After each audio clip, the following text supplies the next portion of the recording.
राधा की शादी बड़े अरमानों के साथ मोहन से हुई थी। वह सोचती थी कि नया घर उसके लिए प्यार, सम्मान और अपनापन लेकर आएगा। शादी के शुरुआती 2 दिन सब कुछ ठीक रहा, लेकिन तीसरे दिन से उसकी सास कमला देवी का असली स्वभाव सामने आने लगा। सुबह 5 बजे ही कमला देवी ने जोर से आवाज लगाई, राधा, अभी तक सो रही हो? हमारे घर की बहुएं सूरज निकलने से पहले उठ जाती हैं। राधा घबरा कर उठी और तुरंत रसोई में पहुंच गई। उसने चाय बनाई, नाश्ता तैयार किया और पूरे घर का काम करने लगी। फिर भी कमला देवी हर बात में कमी निकालती रही। चाय में चीनी ज्यादा है, रोटी गोल नहीं बनी, झाड़ू ठीक से नहीं लगाया, तुम्हारी माँ ने कुछ सिखाया भी है या नहीं? राधा चुपचाप सब सुनती रही। वह किसी का दिल नहीं दुखाना चाहती थी। दिन बीतते गए। कमला देवी का व्यवहार और कठोर होता गया। वह राधा को कभी आराम नहीं करने देती थी। पूरे घर का काम अकेले करवाती, लेकिन परिवार के सामने कहती, आजकल की बहुएं काम ही क्या करती हैं। मोहन अपनी नौकरी में व्यस्त रहता था। जब भी राधा कुछ कहना चाहती, कमला देवी पहले ही कहानी बदल देती। बेटा, तुम्हारी पत्नी बहुत जिद्दी है, मेरी कोई बात नहीं मानती। मोहन भी बिना सच्चाई जाने अपनी मां की बात पर विश्वास कर लेता। एक दिन राधा को तेज बुखार था। फिर भी कमला देवी ने कहा, बीमार होने का नाटक मत करो, पहले खाना बनाओ। राधा कांपते हाथों से रसोई में काम करती रही। अचानक उसे चक्कर आया और वह जमीन पर गिर गई।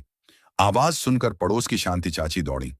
उन्होंने राधा की हालत देखी और तुरंत डॉक्टर को बुलाया। डॉक्टर ने कहा, इन्हें तेज बुखार है, आराम की सख्त जरूरत है। लेकिन कमला देवी बोली, डॉक्टर लोग तो छोटी सी बात को बड़ा बना देते हैं। शांति चाची को यह बात बिल्कुल पसंद नहीं आई। उन्होंने मोहन को फोन किया और सारी बात बता दी। मोहन घर पहुंचा तो पहली बार उसने अपनी पत्नी की हालत देखी। राधा की आंखों में आंसू थे, लेकिन उसने फिर भी अपनी सास की शिकायत नहीं की। अगले दिन मोहन ने सच जानने का फैसला किया। उसने घर में एक छोटा सा कैमरा लगा दिया। 2 दिन बाद उसने रिकॉर्डिंग देखी।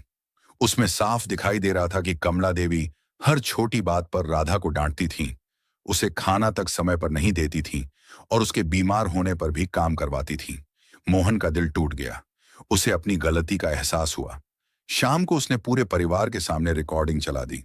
कमला देवी का चेहरा उतर गया। उनके पास कोई जवाब नहीं था। मोहन ने शांत स्वर में कहा, मां, आपने हमेशा मुझे सच्चाई और इंसानियत की सीख दी थी, फिर राधा के साथ ऐसा व्यवहार क्यों किया? कमला देवी पहली बार चुप थी। राधा ने धीरे से कहा, मां जी, मैंने आपको हमेशा अपनी मां माना। अगर मुझसे कोई गलती हुई हो तो माफ कर दीजिए। राधा की यह बात सुनकर कमला देवी की आंखों में आंसू आ गए। उन्हें अपनी कठोरता पर शर्म आने लगी। उन्होंने राधा का हाथ पकड़कर कहा, बेटी, मुझे माफ कर दो। मैं पुरानी सोच में फंस गई थी। मुझे लगा कि सख्ती से ही बहू घर संभालना सीखती है, लेकिन मैंने तुम्हारा दिल दुखाया। उस दिन के बाद घर का माहौल बदल गया। कमला देवी ने राधा को बेटी की तरह अपनाया। अब वे घर के काम भी मिलकर करती, साथ बैठकर खाना खाती और हंसती बोलती। कुछ महीनों बाद जब राधा ने एक प्यारी सी बेटी को जन्म दिया, तो सबसे ज्यादा खुश कमला देवी ही थी। उन्होंने अपनी पोती को गोद में लेकर कहा, मैं इसे कभी किसी के साथ अन्याय करना नहीं सिखाऊंगी। राधा मुस्कुराई। उसने महसूस किया कि रिश्ते नफरत से नहीं, बल्कि प्यार, धैर्य और सच्चाई से बदल सकते हैं। समय के साथ उनका परिवार पूरे मोहल्ले के लिए मिसाल बन गया। जो घर कभी रोज झगड़ों से गूंजता था, वहीं अब हंसी और अपनापन बसता था। कमला देवी अक्सर दूसरी महिलाओं से कहती, बहू घर की नौकरानी नहीं, घर की बेटी होती है। उसका सम्मान करना ही परिवार की सबसे बड़ी ताकत है। राधा ने अपने जीवन की कठिनाइयों को पीछे छोड़ दिया। उसने कभी बदला लेने की कोशिश नहीं की, बल्कि अपने व्यवहार से सबका दिल जीत लिया। यही उसकी सबसे बड़ी जीत थी।